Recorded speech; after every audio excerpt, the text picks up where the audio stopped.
সন্ত্রাসীদের কালো হাত, সন্ত্রাসীদের চাঁদাবাজি, গুন্ডা লীগের চাঁদাবাজি, লীগের চাঁদাবাজি, প্রশাসনের কাছে দাবি চাই, বিচার চাই। শ্রমিকের গায়ে হাত কেন?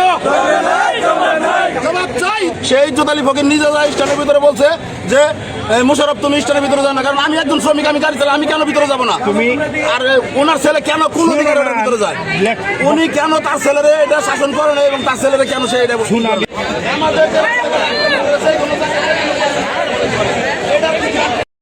আমাদের ব্যবস্থা নেব, আমরা দেখবো এটার কি ব্যবস্থা নেয়। যদি সঠিক ব্যবস্থা না নেয় তাহলে আমরা আগামীকাল থেকে, ঠিক আছে, অনির্দিষ্টকালের জন্য অবরোধ ঘোষণা করলাম। যদি আগামীকালের ভিতরে এটা ব্যবস্থা না নেয়, আগামীকাল থেকে আমরা অনির্দিষ্টকালের জন্য অবরোধ ঘোষণা করলাম। আমাদের এই যদি সন্ত্রাসী বাহিনী যদি গ্রেপ্তার না করে, এটা হলো আমার কথা। আমি প্রশাসনের কথা রাখছি, জনগণের কথা পাইবা, সাধারণ রমজান মাস কথা পাইবা। আমরা সবাই হলো গিয়া কি করতেছি, আগামীকাল থেকে অনির্দিষ্টকালের জন্য এটা অবরোধ চলবে। ঠিক আছে।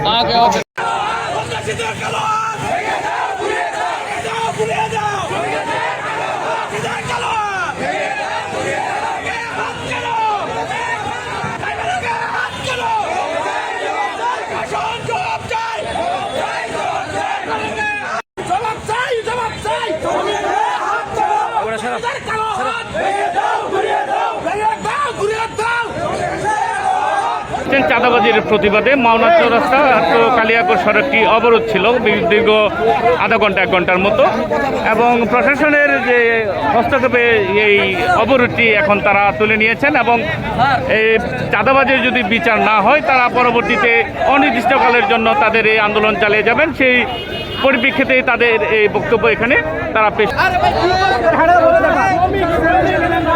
গাড়ি ভাঙা লাগবো কইতাছে, এই লোক নাই না তা হল দিচ্ছে ডাইরেক্ট তো গাড়ি ভাঙা লাগবো, এই লোক তো বাড়ি ভাঙা লাগ না না। আমরা কি করছুন, কয়টা বাড়ি দিয়ে ভাঙা লাগবে এমন একটা বাত, গাড়ি ভাঙা লাগবে। তোমাদের কয়টা গাড়ি আছে রে?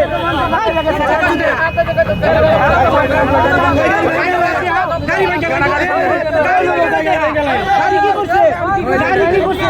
কথা হচ্ছে ওসি সাহেব ওনার ফোর্স পাঠাইছেন, অফিসার পাঠাইছেন, এই বিষয়টা ওনাদের নলেজে আছে, ওনারা নলেজে আছে, ওনারা বিষয় বিবেচনা করে এখন হান্নান ভাই যেহেতু আমাদের আসছে, আমাদের হান্নান ভাই যা বলে এটা আমাদের মানতে হবে। যেহেতু আমরা একটা রাজনীতি দলের কর্মী, আমাদের ভুল ত্রুটি থাকতেই পারে, ভুলে উঠে কেউ নাই। কেউ যদি চাঁদাবাজি সন্ত্রাসী করে, এটা বাচ্চু ভাইয়ের নির্দেশে এই এসে কোনো চাঁদাবাজ সন্ত্রাস ঠাই হবে না। চাঁদাবাজ সন্ত্রাস ঠাই হবে না। কেউ খনিকের জন্য ডর দেখাইতে পারে, ভয় দেখাইতে পারে, এই মাটিতে খাইতে চাঁদাবাজি করতে পারে। যেহেতু এমপি মহোদয়ের প্রতিনিধি আছে, থানার প্রতিনিধি আসছে, ওনারা একের সময় আসবে। এখন আপনাদের সামনে এই সমস্যার কথা বলবেন আমাদের প্রেস ক্লাবের সভাপতি, BRTV chairman S M Abul Hasan Hannan ভাই। যা বলার পরে আপনি এটা মানবেন অবশ্যই। শ্রীপুরের মাটিতে কোনো চাঁদাবাজি দান্দাবাজি হবে না। এখানে কেউ পরিবহনে যে 100 টাকা চাঁদা নিবে এটাও হবে না।